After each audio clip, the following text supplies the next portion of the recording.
Hello students, मैं देवेश कुमार अपने YouTube channel वत्स गुरुकुल में आपका स्वागत करता हूं। आज हम चेन सर्वेइंग के दूसरे लेक्चर और ओवरऑल सर्वेइंग 1 के तीसरे लेक्चर में करने जा रहे हैं। तो आज हम पढ़ने वाले हैं चेन सर्वेइंग के दूसरे लेक्चर में operation in chain surveying. Operation in chain surveying.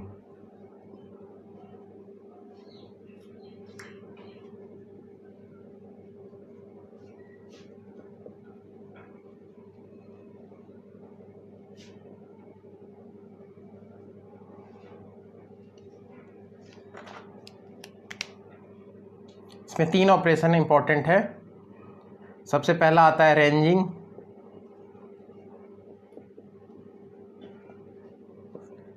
दूसरा आता है चेनिंग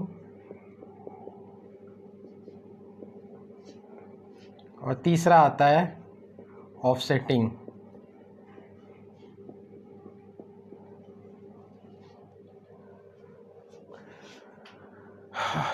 आगे बढ़ने से पहले मैं एक बार फिर से रिव्यू कर लेता हूँ कि लास्ट दिन हमने क्या देखा था, क्या पढ़ा था। चेन सर्वेइंग का शुरुआत किया था हमने पहले लेक्चर में, तो इंट्रोडक्शन किया था, पूरे सर्वेइंग के बारे में देखा था। सेकंड लेक्चर में हमने चेन सर्वेइंग के बारे में देखा कि चेन सर्वेइंग होता क्या है, कहाँ पे यूज करते हैं। चेन सर्वेइंग के प्रिंसिपल के बारे में जानना था कि कैसे हम चेन सर्वेइंग को इम्प्लीमेंट करते हैं, कैसे करते हैं। उसके पूरे डिटेल्स में देखा था कि कैसे हम एक ग्राउंड को एरिया, पूरे ग्राउंड के अगर हमें एरिया निकालने हैं तो हम ट्रायंगल्स के रूप में उसको डिवाइड करके, कई सारे ट्रायंगल्स के रूप में उसको डिवाइड करके, उसके साइड्स को मेजर करके, फिर हम उसके एरिया को निकाल के फिर सारे एरिया को ऐड करके हम करते थे। तो ये हमारा बेसिक प्रिंसिपल था चेन सर्वेइंग का। फिर हमने देखा कि चेन सर्वेइंग में कौन कौन से इंस्ट्रूमेंट यूज होते हैं। मैंने स्क्रीन शेयर करके बताया कि कौन कौन से इंस्ट्रूमेंट यूज़ करते हैं। ज़्यादा सबसे इम्पॉर्टेंट इंस्ट्रूमेंट चेन है, जैसा कि चेन सर्वेइंग नाम ही है, चेन के ऊपर नाम रखा गया, तो सबसे ज़्यादा तो इम्पॉर्टेंट चेन है। उसके बाद भी कई सारे इंस्ट्रूमेंट थे, 9-10 इंस्ट्रूमेंट थे, जो उसको हमने डिस्कस किया था लास्ट लेक्चर में। अब हम चेन सर्वेइंग कैसे कैसे करते हैं, उसको इम्प्लीमेंट कैसे करते हैं, ये सब हम पढ़ेंगे। तो इसमें 3 ऑपरेशन इंपॉर्टेंट है। जैसा मैंने बताया, ये बहुत इंपॉर्टेंट है आपके एग्जाम पॉइंट ऑफ व्यू से, बार बार एग्जाम में पूछे जाते हैं। तीनों एक साथ भी पूछ सकते हैं। अगर मान लो लॉन्ग क्वेश्चन में आ गया तो फिर वो तीनों एक साथ ही डायरेक्ट क्वेश्चन बन जाता है कि explain different operation in chain surveying. या फिर अलग अलग से भी पूछ सकते हैं कि रेंजिंग के टाइप्स बताओ, रेंजिंग कैसे कैसे करते हैं, कौन कैसे क्या क्या तरीका है रेंजिंग करने का, या फिर चेनिंग का बताओ, या फिर ऑफसेटिंग का बताओ। तो कुछ भी पूछ सकते हैं, लेकिन क्वेश्चन तो आता ही आता है इस पे से। तो हम आते हैं, शुरुआत करते हैं। आप देख लीजिए, पहला है रेंजिंग। रेंजिंग नाम से ही हमें पता चल रहा है कि रेंज करना है। इसमें हमारा मेन मकसद है कि हम स्ट्रेट लाइन, स्ट्रेट पाथ को डेवलप करना है। मान लो हमें यहाँ इस पॉइंट से इस पॉइंट तक अगर हमें सर्वे करना है, तो हमें अब ये स्ट्रेट पाथ कैसे जाएगा, पॉइंट ए से बी, तो इसको हमें स्ट्रेट पाथ बनाना है। इसमें कई सारे पॉइंट्स लेंगे जिससे कि स्ट्रेट पाथ, अब ये छोटा सा दिख रहा है इसलिए, मान लो 2 किलोमीटर 10 किलोमीटर का रेंज है, तो वहाँ पे हमें स्ट्रेट पाथ बनाना पड़ेगा ना, कि वहाँ से वहाँ तक हम चेनिंग कर सकें। जब स्ट्रेट पाथ बन जाता है तो फिर तब हमारा सेकेंड स्टेप आता है चेनिंग का। फिर हम चेन के यूज़ से इसका मेजरमेंट करते हैं, फिर इसका मेजरमेंट करते हैं। हो सकता है 3 बार हमें चेन का यूज़ करना पड़े, इसका मेजरमेंट करते हैं। यहाँ पे 4 बार हो सकता है कि यूज़ करना पड़े। ये ज़रूरी नहीं है कि 1 चेन लेंथ ही हो, 3 लेंथ, 4 लेंथ, 5 लेंथ, इस तरह से हो सकता है। लेकिन हम इसको डिवाइड करने का ये है कि अब मान लो हमने ए से तो शुरू किया और बी हमें पता नहीं, दिख भी नहीं रहा है, कोई लाइन हमने नहीं बना रखा है। चेन हमने शुरू किया, फिर हम यहाँ पे बना दिया, पहला चेन का ऐसा किया, एक्स ले लो, फिर हमने यहाँ से ऐसे कर दिया, फिर ऐसे कर दिया, फिर ऐसे कर दिया, फिर ऐसे कर दिया, फिर देखें कि नहीं इधर भी है, तो हमें पता ही नहीं है कि स्ट्रेट पाथ क्या है। तो इसलिए हम रेंजिंग पहले करते हैं कि स्ट्रेट पाथ हम इसका तय कर लें, इंटरमीडिएट पॉइंट हम पहले से ही डिसाइड कर लेते हैं। इसके बाद हम चेनिंग मेजरमेंट का काम शुरू करते हैं। ये नहीं कि 2 पॉइंट हमें पता है तो पहला पॉइंट से हमने करना शुरू कर दिया चेनिंग, ये नहीं करना है। पहले आपको रेंजिंग करना है। पहले क्या करना है कि आपको लास्ट का बाउंड्री पता है, लास्ट के 2 पॉइंट पता है। जैसे हम ट्रायंगुलेशन भी पहले वाले में बता रहा था मैं, जब ग्राउंड का जब हम ट्रायंगल लेते हैं तो ये तो मैंने छोटा सा दिखा दिया, ये तो यहाँ पे तो स्केल से भी हम कर सकते हैं, बट ग्राउंड लेवल पे जब जाओगे तो हो सकता है कि ये डिस्टेंस बहुत ज़्यादा है, यहाँ से यहाँ तक जाने में चेन 4-5 चेन लेना पड़े आपको, हो सकता है दिख भी ना रहा हो, इतना ज़्यादा डिस्टेंस है कि एक पॉइंट से है स्ट्रेट पाथ में ही बट वो दिख भी नहीं रही है। तो हम क्या करेंगे कि बीच में इंटरमीडिएट कई सारे पॉइंट्स ले लेंगे। इससे क्या फ़ायदा होगा, जब चेन लेकर करोगे तो यहाँ पे आपको ईजी होगा, स्ट्रेट पाथ में आपको आने में दिक्कत नहीं होगी। तो हमारा ये दोनों बहुत इंपॉर्टेंट है, रेंजिंग, उसके बाद चेनिंग, और लास्ट में एक ऑफसेटिंग भी आएगा जो कि हम बाद में जब ये टॉपिक आएगा तो डिस्कस करेंगे। ठीक है, तो पहले हम रेंजिंग से स्टार्ट करते हैं। रेंजिंग भी एक बड़ा सा टॉपिक है, एक लेक्चर कंप्लीट लग जाएगा। The operation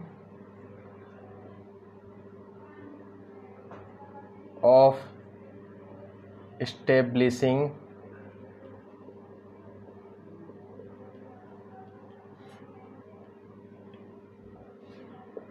intermediate points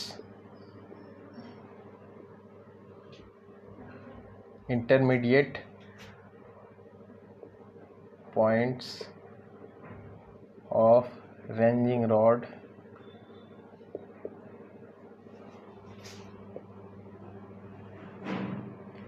in line with the end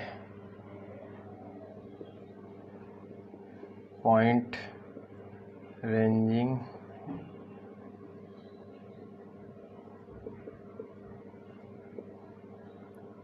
rods in the of the line, इन नहीं यूज करेंगे,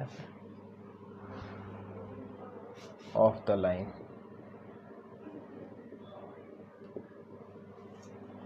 ठीक है, यह है definition. The operation of establishing intermediate points of ranging rods in the line with the end point ranging rods of the line. इसका मतलब क्या है, मैं फिगर ड्रॉ करके दिखाता हूँ, आप देख लीजिए, इसको लिख लीजिए अच्छे से, और ज़रूरत पड़े तो स्क्रीनशॉट ले लीजिए। रेंजिंग रॉड क्या है, मैंने लास्ट लेक्चर में आपको बता दिया था।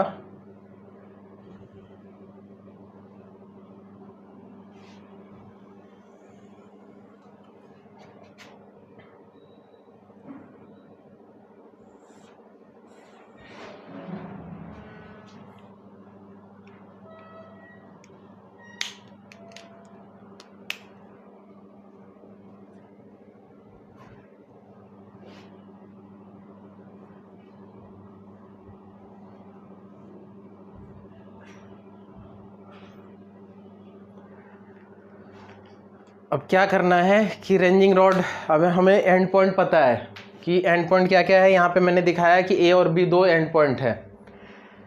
एक पर्सन, यहाँ पे 2 पर्सन की कम से कम ज़रूरत है, तो सपोज करो इसको सर्वेयर बोलते हैं, तो एक पर्सन सर्वेयर,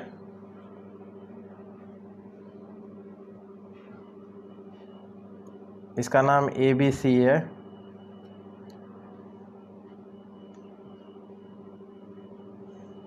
एक पर्सन जिसका नाम ABC है, वो जो मेन सर्वेयर है वो ए के साइड में खड़ा होगा, करीब करीब 2 मीटर के डिस्टेंस पे ए के साइड से खड़ा है, और बी एंड पॉइंट उसे दिख नहीं रहा है। अब बी का एंड पॉइंट या दिख भी रहा है तो फिर इसके इंटरमीडिएट पॉइंट्स हमें लेने हैं। मान लो 2 इंटरमीडिएट पॉइंट हमें लेने हैं, वो ए पॉइंट से बी के तरफ देख रहा है और इसके बीच के 2 इंटरमीडिएट पॉइंट लेने हैं। तो अब हम क्या करेंगे, अब हमें 2 इंटरमीडिएट पॉइंट, अब किसी सेकंड आदमी जो XYZ है उसको हम इस पॉइंट पे भेजेंगे। ये मान लो C पॉइंट है, इस पर्सन को मैं एक रफ ड्रॉ कर दे रहा हूँ। XYZ को हम फ्लैग लेकर यहाँ पे C पॉइंट पे भेजेंगे। अब ये इसको तो नहीं पता है, C वाले पॉइंट पे जब ये XYZ वाला आदमी जब जाएगा तो इसको नहीं पता कि ये लाइन में आ रहा है, ये फ्लैग सीधा इस पॉइंट पे पता है, ये पॉइंट यहाँ पे रखना है, तो ये लाइन पे रख देगा। बट ये नहीं पता कि ये लाइन AB के लाइन में आ भी रहा है या नहीं आ रहा है। सपोज करो ये लाइन जा रहा है A और B, इस बंदे ने क्या किया कि यहाँ पे रख दिया, रखना चाहिए था इस पॉइंट पे, बट इसने गलती से यहाँ रख दिया, इसे पता ही नहीं है। तो ये सर्वेयर का काम है, ABC वाला सर्वेयर का काम है कि तुम राइट जा रहे हो या लेफ्ट जा रहे हो, उसको गाइड करेगा कि लेफ्ट आ जाओ, ये राइट आ जाओ, इस तरह से उसको गाइड करके फिर उसको मान लो, फिर उसने बोला कि और थोड़ा सा राइट आओ, लेफ्ट आओ, तो फिर यहाँ पे आया, फिर बोला और थोड़ा लेफ्ट आओ, तो वो गलती से क्या किया, यहाँ आ जाएगा। अब मान लो क्रॉस करके यहाँ पे आ गया, तो फिर से उसको बोलेगा फिर से राइट आओ, तब फिर यहाँ पे आएगा, तब फिर उसको जब तक उसके इस लाइन पे नहीं आ जाए, फिर जैसे ही लाइन पे आ जाएगा, परफेक्ट पोजीशन पे आ जाएगा, फिर उसे वो रोक के बोलेगा परफेक्ट पोजीशन है, अब यहाँ पे हमारा रेंजिंग रॉड फिक्स कर दो। इसी टाइप से तीसरे पॉइंट जब C पे D पे आएगा, तो इसी टाइप से लेफ्ट राइट करके उसे बताएगा कि एग्जैक्ट पोजीशन क्या है, तो D पे वो फिक्स करेगा रेंजिंग रॉड को। ये एक तरीका है रेंजिंग करने का। ये मैंने आपको पहले रेंजिंग बताने के लिए बता दिया, बट ये एक मेथड है, कई 2-3 मेथड हैं करने के। इसको बोलते हैं आई जजमेंट मेथड, सबसे पहला मेथड है। मैं दोबारा से फिर आई जजमेंट मेथड में समझाऊंगा नहीं, इसलिए आपको पहले रेंजिंग बताने के लिए ये बता दिया। ये सबसे बेसिक है, सबसे ज़्यादा हम यूज करते हैं मान लो लोकल लेवल पे, जहाँ पे हमें दूरी मतलब A और B हमें दिख रहा हो, विजिबल हो, तब हम ये आई जजमेंट का काम करते हैं। आई जजमेंट तभी तो करेंगे जब हमें कुछ दिख रहा हो, हमें सामने वाला पर्सन दिख ही नहीं रहा हो, एंड पॉइंट दिख ही नहीं रहा हो, तो हम आई जजमेंट कैसे कर सकते हैं। तो फिर आई जजमेंट हम तब करेंगे जब हमें सामने वाला पर्सन दिख रहा हो, इजीली विजिबल है, फ्लैट सरफेस है, सब कुछ ठीक है, तो हम कर लेंगे। तो बंदे को भेजेंगे सामने, लास्ट एंड पॉइंट को देखेंगे, और वहाँ पे बीच का जो इंटरमीडिएट पॉइंट सेलेक्ट करना है उसको हम सेलेक्ट करके, और ये सर्वेयर कहलाता है। और ये जो XYZ मैंने बोला है, इसको असिस्टेंट बोलते हैं। ये भी इंपॉर्टेंट है कि छोटा सा एक क्वेश्चन दे दिया कि जब हम रेंजिंग कर रहे होते हैं तो जो एंड पॉइंट पे खड़ा होता है वो सर्वेयर कहलाता है या असिस्टेंट कहलाता है, जो आगे जा रहा होता है वो सर्वेयर कहलाता है या असिस्टेंट कहलाता है। तो सर्वेयर का यहाँ पे ज़्यादा रोल है, असिस्टेंट तो उसको फॉलो कर रहा होता है, बस वो राइट बोलेगा तो राइट जाएगा, लेफ्ट बोलेगा तो राइट लेफ्ट जाएगा। तो इस तरह से करते हैं हम रेंजिंग का ऑपरेशन। ठीक है, समझ में आ गया।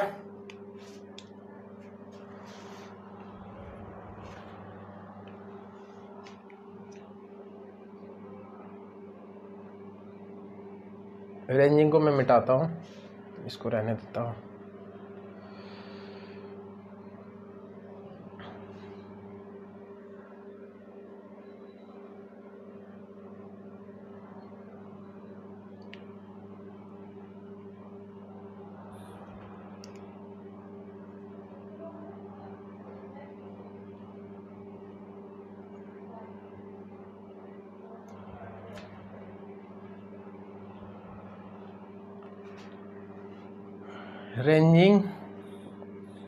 रेंजिंग का डेफिनेशन मैंने मिटा दिया है, लिख दिया था पहले। इसमें 2 टाइप्स होते हैं, डायरेक्ट रेंजिंग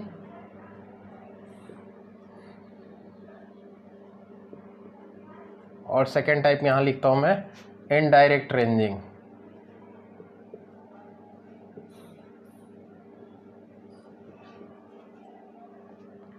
अब डायरेक्ट रेंजिंग में भी 2 टाइप हैं। पहला टाइप है आई जजमेंट मेथड,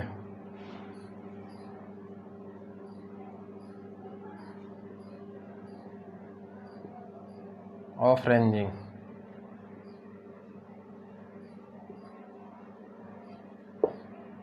जो मैंने अभी बताया था, कुछ नहीं, आई जजमेंट के थ्रू हम एंड पॉइंट को देख सकते हैं और फिर हम अपने असिस्टेंट को भेजेंगे सामने फ्लैग लेकर। मान लो हमें 3 इंटरमीडिएट पॉइंट लेना है या 4 इंटरमीडिएट पॉइंट लेना है, तो सामने वाला असिस्टेंट जाएगा और मैं उसको फॉलो करता रहूँगा, देखता रहूँगा कि वो सही जा रहा है या नहीं जा रहा है, फिर उसको रोकूंगा। हाँ, यहाँ पे एक इंपॉर्टेंट चीज़ है कि सिग्नल देना। हो सकता है कि मैं जब आवाज़ लगाऊँ, अब तो ये तो मैं बोर्ड पे बता रहा हूँ, तो आप लोगों को लग रहा होगा कि बहुत कम डिस्टेंस हो रहा होगा, मैं बोलूँगा तो सीधा आवाज़ जाएगा उसके पास, तो मैं कोशिश करूँगा कि बोल के ही कर लूँ राइट लेफ्ट।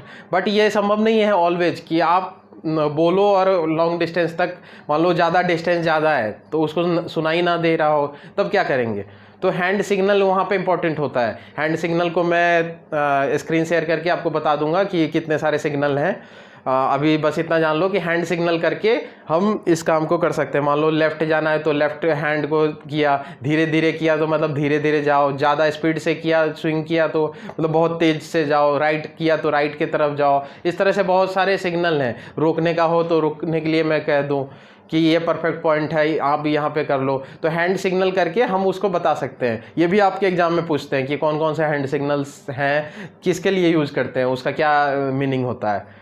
तो हैंड सिग्नल कौन देगा? सर्वेयर देगा। किसको देगा? असिस्टेंट को देगा। ठीक है, सर्वेयर असिस्टेंट को फॉलो मतलब बताएगा कि आप लेफ्ट जाओ, राइट जाओ, फ्लैग को कहाँ पे पुट करना है। फिर वो जब परफेक्ट पोजीशन मिल जाएगा तो फिर वो यहाँ से देख लेगा। अब मैं एक और दिखाता हूँ आपको इन 3 मार्कर पेन के द्वारा। मान लो ये रेड और ब्लू है,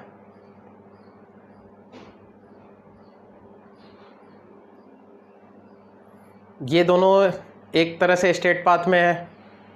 मैं जब देख पा रहा हूँ तो ये दोनों स्ट्रेट पाथ में है, मुझे एक ही दिखाई दे रहा है। अब मुझे ये ब्लू पेन बीच में इंसर्ट करना है। अब मान लो मैंने यहाँ पे किया, अब ये क्लियर है कि ये स्ट्रेट पाथ में नहीं है। मैंने यहाँ कर दिया, ये भी क्लियर है कि ये स्ट्रेट पाथ में नहीं है। फिर मैंने बोला कि और लेफ्ट जाओ, अभी भी थोड़ा सा है, अभी भी थोड़ा सा है। जब एकदम परफेक्ट पोजीशन आ जाएगा तो ये तीनों एक ही लाइन में दिखेंगे। ये इस तरह से हम रेंजिंग करते हैं।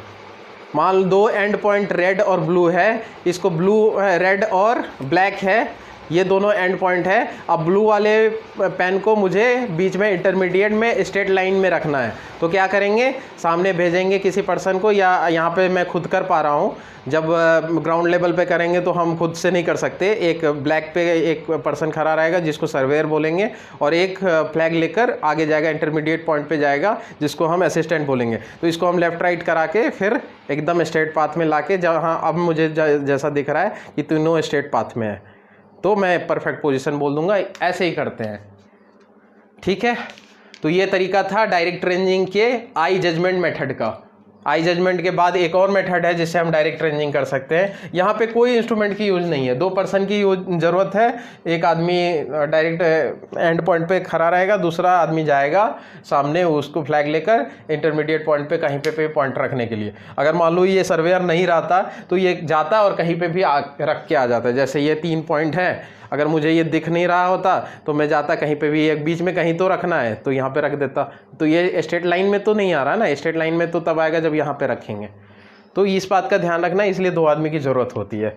ये आई जजमेंट मेथड है। इसको कहाँ पे यूज करेंगे? जहाँ पे मुझे आई विजिबल हो, जहाँ पे मुझे दिख रहा हो, ईजिली दिख रहा हो, तब हम कर सकते हैं। डायरेक्ट मेथड का एक और तरीका है, उसको भी देखते हैं। फ्लैग में बना ही रहने देता हूँ, एक फ्लैग और बनाना है।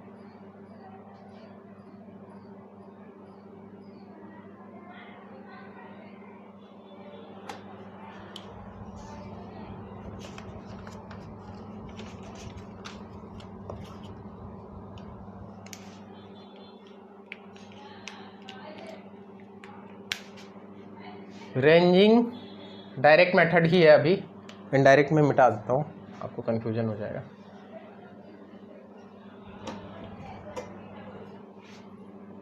डायरेक्ट मेथड में ये दूसरा है। पहला क्या था? पहला था आई जजमेंट वाला।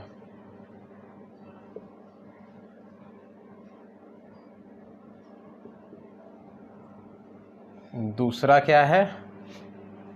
रेंजिंग बाय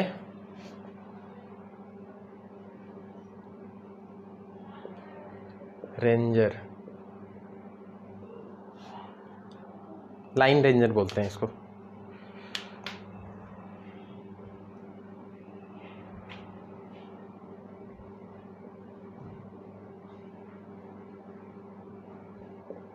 एक इंस्ट्रूमेंट है लाइन रेंजर, इंस्ट्रूमेंट के बारे में बता रहा था तो बताया था। लाइन रेंजर, इसका क्या काम है कि आप ये ऑप्टिकल इंस्ट्रूमेंट है, इसमें प्रिज्म होता है। प्रिज्म में जब हम एक तरफ देखते हैं, मान लो 2 साइड से मुझे बीच में रख के मैंने देखा, तो दोनों साइड लाइन में है या नहीं है ये मुझे पता चल जाता है। देखते हैं कैसे।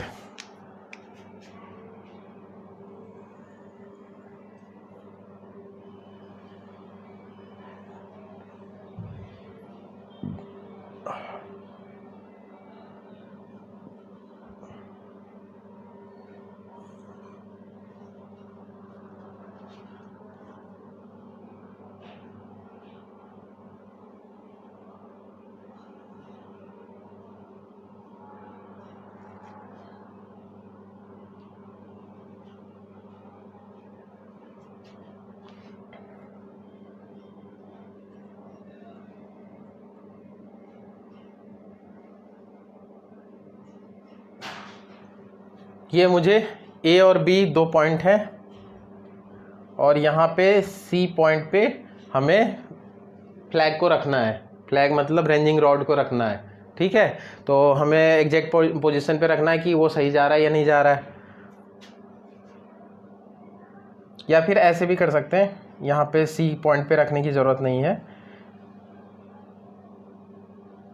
ए पॉइंट है और बी पॉइंट पे मुझे फ्लैग को मैंने रख दिया अपने हिसाब से, या फिर कोई पर्सन है कि जो वहाँ पे फ्लैग लेकर बी पॉइंट पे खड़ा है।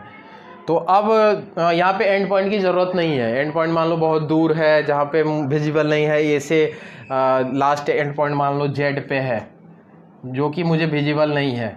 तो क्या करूँगा मैं, फिर भी इंटरमीडिएट पॉइंट तो लेना पड़ेगा।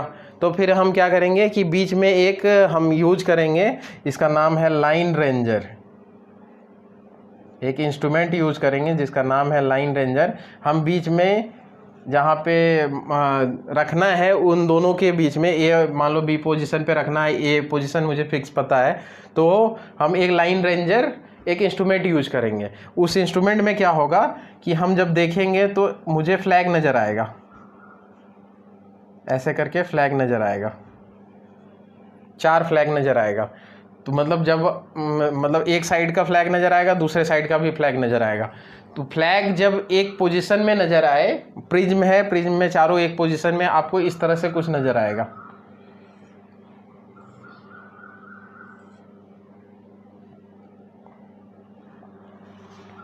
चार नहीं, सॉरी 2 आएगा नज़र।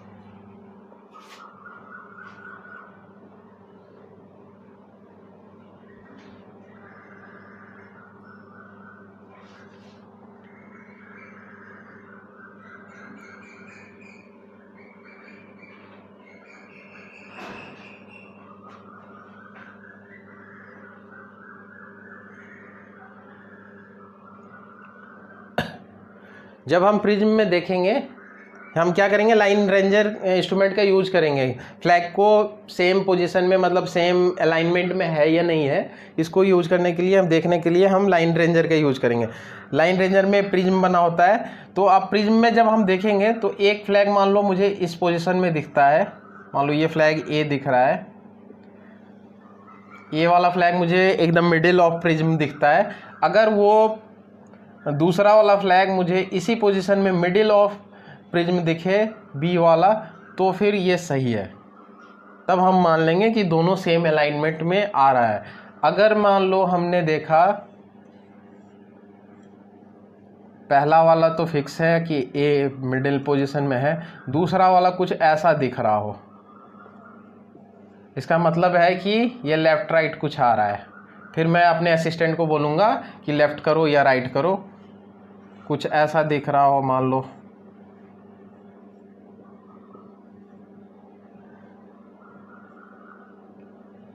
तो भी ये परफेक्ट पोजीशन नहीं है।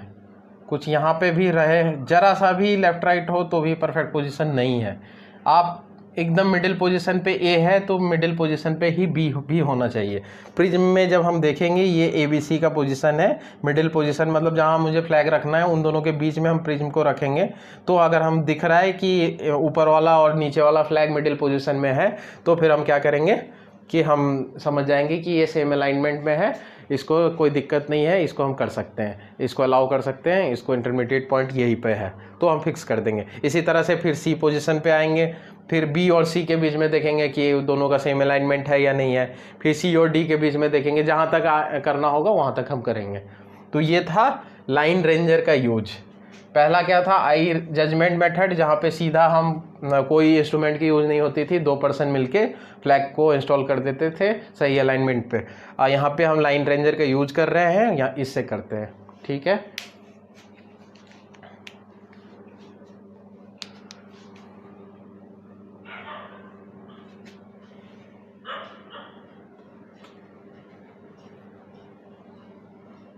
नेक्स्ट हम आएंगे इनडायरेक्ट मेथड पे।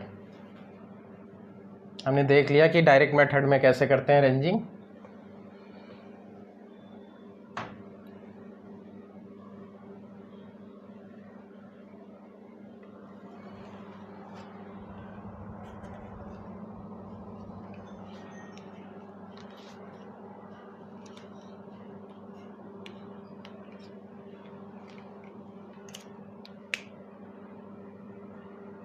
Indirect method.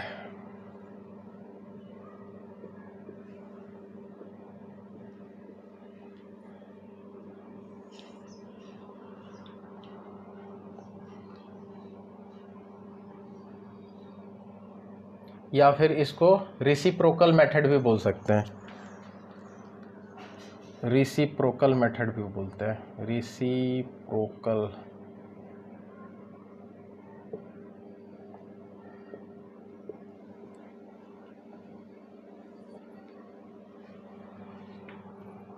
ये कब करते हैं? जब हमें सामने वाला बिल्कुल भी विजिबल नहीं है, मतलब दोनों एंड पॉइंट जो है, पहले वाले केस में क्या था कि एंड पॉइंट और दोनों, पहला बिल्कुल जो था आई जजमेंट वाला वो तो बिल्कुल एंड पॉइंट विजिबल था, डायरेक्ट हमने आई से कर लिया। दूसरा वाला मान लो डिस्टेंस ज़्यादा है बट वो भी विजिबल है, अगर हम आगे बढ़ते जाएंगे तो विजिबल है। बट तीसरा वाला अब जो आएंगे इनडायरेक्ट मेथड है, इसमें हम डायरेक्टली मेजर कर ही नहीं सकते, बीच में कुछ ना कुछ ऑब्स्टेकल है, विजिबल भी नहीं है, ऑब्स्टिकल भी है कि मान लो हम जा भी नहीं सकते वहाँ पे, कुछ ना कुछ हमें घूम के जाना पड़ेगा या फिर कोई और तरीका जाना पड़ेगा, तब हम मेनली कब करते हैं? मान लो माउंटेन एरिया है, पहाड़ी वगैरह है, बहुत ज़्यादा स्लोप है, तब हम ये सब काम करेंगे कि इनडायरेक्ट रूप से करेंगे। सपोज करो ये पहाड़ ऐसे करके ऐसे है, अब मुझे इस पॉइंट ए से बी पॉइंट का रेंजिंग करना है, तो हम क्या करेंगे? मान लो इस तरह से है, ए पॉइंट तो ये है, बी पॉइंट ये है, अब यहाँ पे ये सब इंटरमीडिएट पॉइंट लाने हैं, यहाँ पे इंटरमीडिएट पॉइंट लाने हैं। अब हम क्या करेंगे? तो यहाँ पे हम तो सीधा ऐसा तो नहीं कर सकते कि ऐसे जाके फिर ऐसे जाके कर लिया, तो आपको इंटरमीडिएट पॉइंट पता ही नहीं चलेगा, क्योंकि आपका एंड पॉइंट यहाँ ए से बी विजिबल ही नहीं है। यहाँ ए से बी विजिबल तो है बट इंटरमीडिएट पॉइंट संभव नहीं है, आप जा नहीं सकते। तो फिर क्या करेंगे? फिर इस केस के लिए हम इनडायरेक्ट मेथड का इस्तेमाल करेंगे। तो पहले इनडायरेक्ट मेथड हम करते हैं किस पे? इसको बोलते हैं एलिवेशन पे, मतलब जो पहाड़ टाइप का हो, एलिवेशन पे हम कैसे करेंगे? अगर सपोज करो इस टाइप का कुछ फिगर हो, हमें ए पॉइंट से बी पॉइंट पे जाना है, ये कुछ ज़्यादा हो गया, इसको थोड़ा सा कम कर देते हैं क्योंकि इतना हाइट पे हम कर ही नहीं पाएंगे।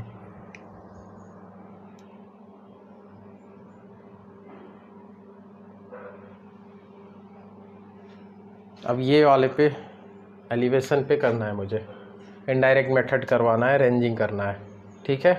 अब हम क्या करेंगे कि हम दो पोजीशन लेंगे, ये दोनों मान लो हमें करना है, हम ऑलवेज रेंजिंग रॉड का यूज़ करेंगे, रेंजिंग रॉड का यहाँ पे भी यूज़ करेंगे। अब हमें क्या करना है? एक्स और वाई पे रेंजिंग रॉड बिठाना है, करना बीच में यहाँ पे भी है, यहाँ पे भी है, यहाँ पे भी है, यहाँ पे भी है, बट हमने दो ऐसा पोजीशन सेलेक्ट किया है जहाँ से हम दोनों जगह विजिबल कर सकें, ठीक है। मान लो इन सब पॉइंट पे ABCD कर देते हैं कुछ भी, तो इन सब पे हमें इंटरमीडिएट पॉइंट पे हमें रेंजिंग रॉड बिठाना है, बट हम ऐसा पॉइंट सेलेक्ट करेंगे, ऐसा इंटरमीडिएट पॉइंट सेलेक्ट करेंगे जहाँ से हमें दोनों एंड पॉइंट विजिबल हो, वो इंटरमीडिएट पॉइंट। तो वो इंटरमीडिएट पॉइंट यहाँ पे जैसा इस फिगर में है, तो एक्स पॉइंट पे अगर हम रखते हैं मान लो फ्लैग, तो क्या होगा? यहाँ से एक्स पॉइंट पे अगर कोई बंदा है, यहाँ पे कोई पर्सन है, तो क्या होगा? इसको ए पॉइंट तो क्लियरली दिख रहा है, साथ में इसका फ्लैग भी दिख रहा है, बी साइड का भी फ्लैग दिख रहा है, वाई पॉइंट पे भी अगर है कोई तो हो सकता है कि ए तक का दिखता हो, अगर वाई से नहीं दिख रहा है तो हमको वाई को और थोड़ा शिफ्ट कर देंगे, एक्स को और थोड़ा शिफ्ट कर देंगे। ऐसा ज़रूरी नहीं है कि यहाँ पे है तो यहाँ से अगर ना दिख रहा हो तो यहीं पे बनाना है, ऐसा कुछ नहीं है। जहाँ से हमें विजिबल हो दोनों पॉइंट, थोड़ा भी विजिबल हो दोनों पॉइंट का, इसका फ्लैग थोड़ा सा भी विजिबल हो, तो हम वहाँ पे इसको पॉइंट को ले लेंगे। दूसरा वाई साइड के पॉइंट को भी हम अगर विजिबल है ए साइड तक का तो हम ले लेंगे। फ्लैग का लेंथ सेम रखते हैं तो क्लियर होगा बातें।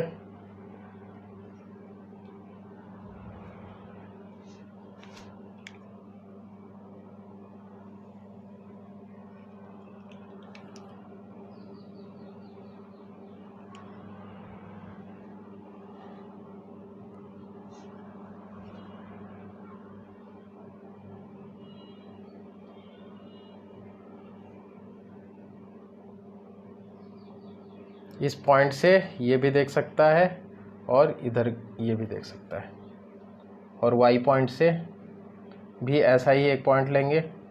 दो पर्सन जाएंगे, एक्स और वाई पोजीशन पे रहेंगे, एक ए के तरफ देख, एक्स वाला ए के तरफ देखेगा तो इसके तरफ भी देखेगा, वाई वाला भी ए के तरफ देखेगा। तो जब एक्स वाला वाई जब लगाएगा तो एक्स जब बी के तरफ वो देख रहा होगा, यहाँ इस पोजीशन से उसके बी के तरफ देख रहा होगा, तो उसको क्या, जब वाई वाला फ्लैग लगाएगा तो उसको पता चलेगा कि हाँ ये सही अलाइनमेंट है। और वाई वाला जब ए के तरफ देख रहा होगा तो फिर एक्स वाले को फ्लैग को जब देखेगा वो, तो उसको सही लगेगा कि हाँ सही लाइन में जा रहा है, ये सही अलाइनमेंट है। तो इस तरह से इस वर्क को हम करेंगे। दो पोजीशन सेलेक्ट कर लेंगे और इसके बाद से हम बीच के जितने भी इंटरमीडिएट पॉइंट हैं वो सारे सेलेक्ट करते रहेंगे। ये कुछ इस तरह से करना है। मान लो ये दो पॉइंट है ए और बी,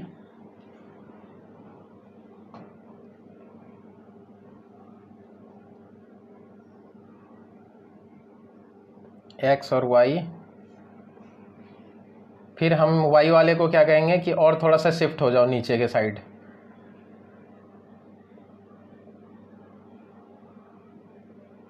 y1 x1। फिर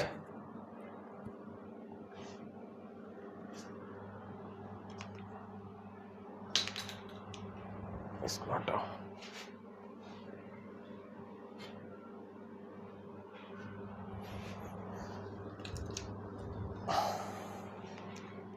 तो आपको समझ में आ गया कि एलिवेशन में हम कैसे करते हैं। अब नेक्स्ट हम डिप्रेशन या वैली में कैसे करते हैं, ये इसको समझेंगे।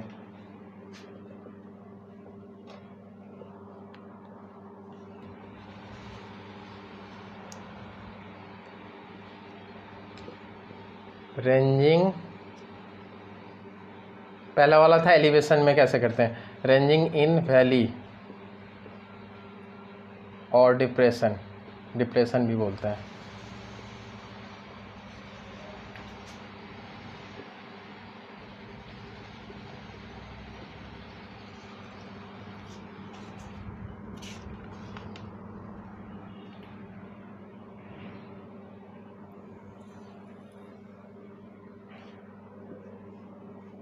ए पॉइंट है और बी पॉइंट है, यहाँ पे एक रेड कलर का फ्लैग बना देते हैं और यहाँ पे भी एक रेड कलर का फ्लैग बना देते हैं। अब ए पॉइंट से बी पॉइंट के तरफ हमें जाना है और हमें रेंजिंग करना है। तो अब हम क्या करेंगे,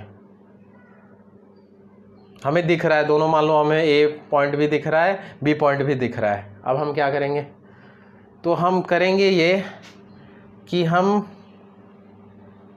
एक पर्सन ए पे रहेगा, दूसरा पर्सन बी पे रहेगा, तो हम ए के तरफ से, ए के जो मैक्सिमम पॉइंट फ्लैग का है इसके नीचे देखेंगे, एंड पॉइंट पे, बी के एंड पॉइंट पे फ्लैग पे एक लाइन बनाएंगे, एक लाइन टाइप का हम इमेजिन करेंगे। ये बना नहीं सकते ऐसे करके, हम एक इमेजिन लाइन बनाएंगे, इमेजिनरी लाइन बनाएंगे।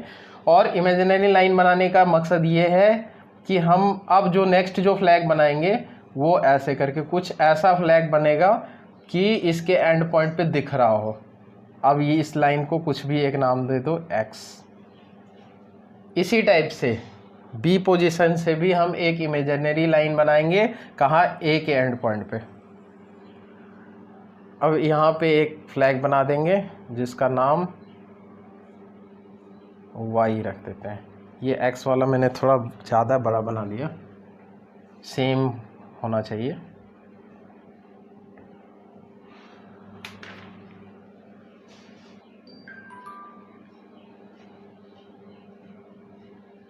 वाई, और ये इस तरह का फ्लैग है जो कि इसके लाइन में आ रहा है। किसके लाइन में आ रहा है, ए से बी के लाइन में आ रहा है। अब सेम, अब हम पोजीशन चेंज करते हैं और एक्स और वाई पे आ जाते हैं। अब एक्स पोजीशन से हम वाई के फुट पे देखेंगे और वाई पोजीशन से एक्स के फुट पे देखेंगे। ये इमेजिनरी लाइन है, ये सारे जो लाइन है ये सब इमेजिनरी लाइन है, इमेजिनरी लाइंस। अब क्या करेंगे, यहाँ पे एक और फ्लैग डाल देंगे, यहाँ पे एक और फ्लैग डाल देंगे, हमें एक और पॉइंट मिल गया। y1 x1। इस तरह से एक और हम लाइन बना देते हैं, यहाँ से एक और लाइन बना देते हैं। अब क्या होगा, एक और पॉइंट मिल गया हमें, यहाँ से क्या होगा, एक और पॉइंट मिल गया। अब ये तो फ्लैट पोजीशन है, यहाँ पे तो हम डायरेक्ट भी निकाल सकते हैं। y2 x2 ये c रख देते हैं। तो इस तरह से क्या कर सकते हैं, हम डिप्रेशन में भी हम इजीली रेंजिंग कर सकते हैं। तो चाहे वो वैली हो, डिप्रेशन हो या फिर एलिवेशन हो, तो हम कर सकते हैं रेंजिंग को। ऐसा नहीं है कि सिर्फ फ्लैट ग्राउंड पे ही रेंजिंग पॉसिबल है। फ्लैट ग्राउंड पे तो हम इजीली रेंजिंग कर सकते हैं आई जजमेंट के ही थ्रू। बट यहाँ पे थोड़ा बहुत हमने मेथड को चेंज करके डायरेक्टली ना करके इनडायरेक्ट रूप से हम कर लें। इसका यूजफुल मान लो हम फ्लैट सरफेस पे भी करते हैं, ग्राउंड में भी कर रहे हैं। मान लो हमें डिस्टेंस निकालना है, एक बीच में वॉल आ रहा है और वहाँ पे हमको डिस्टेंस निकालना है। मान लो आप क्लासरूम के अंदर खड़े हो और दूसरा क्लासरूम के बाहर है और बीच में एक वॉल है, आप दोनों को डिस्टेंस मेजर करना। एक तो तरीका ये है कि आप अपना डिस्टेंस मेजर करो, मतलब वॉल तक का डिस्टेंस मेजर कर लो और कहो कि ये वॉल तक का यहाँ तक है, एस्टिमेट कर लो, अप्रॉक्स कर लो कि ये इसी पोजीशन पे वो होगा। और दूसरा बंदा भी अपना वॉल तक का डिस्टेंस मेजर कर लेगा। फिर वॉल का मेजरमेंट एक हम रफ आइडिया लेकर फिर हम कह देंगे कि इन दोनों का डिस्टेंस हमने ले लिया, ये वाला होगा। लेकिन वो एग्जैक्ट नहीं होगा, हम रफली कर सकते हैं कि अप्रॉक्सीमेटली उतना होगा। दूसरा, अगर हमें एग्जैक्ट निकालना है तब हम क्या करेंगे कि हम अपने पोजीशन से पॉइंट ए पे मैं हूँ और पॉइंट बी पे दूसरा पर्सन है, तो मैं क्या करूँगा, इनडायरेक्ट रूप से निकालेंगे उसका मेजरमेंट। इनडायरेक्ट रूप से कैसे निकालेंगे, ऑब्स्टेकल है बीच में, एक वॉल ऑब्स्टेकल है जिसको हम नहीं कर सकते। तो इनडायरेक्ट रूप से जहाँ पे खुला हुआ है, मान लो गेट है, गेट तो खुला हुआ है, तो मैं अपने पोजीशन से गेट का मेजरमेंट ले लूँगा और गेट के पोजीशन से फिर उसके 90 डिग्री पे, कोई भी एंगल पे करोगे तो दिक्कत आएगा, 90 डिग्री पे आप दूसरे पर्सन का मेजरमेंट ले लोगे। तो हम क्या करेंगे, उसका मेजरमेंट मिल गया, मुझे इधर का मेजरमेंट मिल गया, 90 डिग्री अगर आ गया तो आप पाइथागोरस थ्योरम लगा के वो बीच वाला साइड निकाल सकते हो इजीली। तो ये इनडायरेक्ट मेथड है। अगर हम डायरेक्टली कहीं पे नहीं अप्लाई कर पा रहे हैं, डायरेक्टली मेजरमेंट नहीं कर पा रहे हैं, तो बहुत सारे मेथड हैं, आप इनडायरेक्ट रूप से उसको मेजरमेंट करके निकाल लो। तो इसी तरीके से हम यहाँ पे डायरेक्ट रेंजिंग जब कर रहे थे तो डायरेक्ट रेंजिंग नहीं कर पा रहे थे यहाँ पे, तो हम क्या कर रहे थे, इनडायरेक्ट रूप से दूसरे तरीके से हमने निकाल लिया। ये भी सही मेथड है, ये इसको भी कर सकते हैं। रेंजिंग करने के बाद फिर हम आगे कर लेंगे, फिर आगे क्या करेंगे, चेनिंग करेंगे। तो यहीं तक था रेंजिंग, बहुत इंपॉर्टेंट है। एग्जाम में सिर्फ रेंजिंग भी पूछ सकता है, हो सकता है सारे ऑपरेशन आपको पूछ दे लॉन्ग क्वेश्चन में अगर ये क्वेश्चन आता है तो, लेकिन सिर्फ सिंगल अगर कोई शॉर्ट टाइप में आता है तो रेंजिंग पूछ सकता है। रेंजिंग के टाइप्स पूछ सकते हैं, रेंजिंग का डिफरेंट ऑपरेशन बताओ, रेंजिंग में क्या क्या होते हैं। ठीक है, तो यहीं पे मैं एंड करता हूँ आज का ये टॉपिक रेंजिंग, और अगले टॉपिक में हम क्या करेंगे, चेनिंग पढ़ेंगे।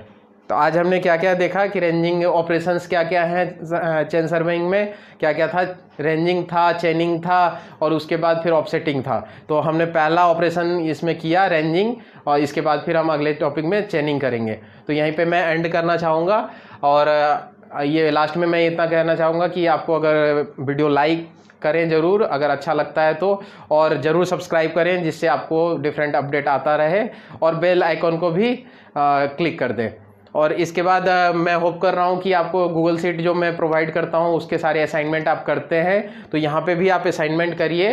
मैं डिफरेंट क्वेश्चन दूंगा, फिर उसके गूगल शीट में ज़रूर करिए, इससे आप अपडेटेड खुद भी रहेंगे।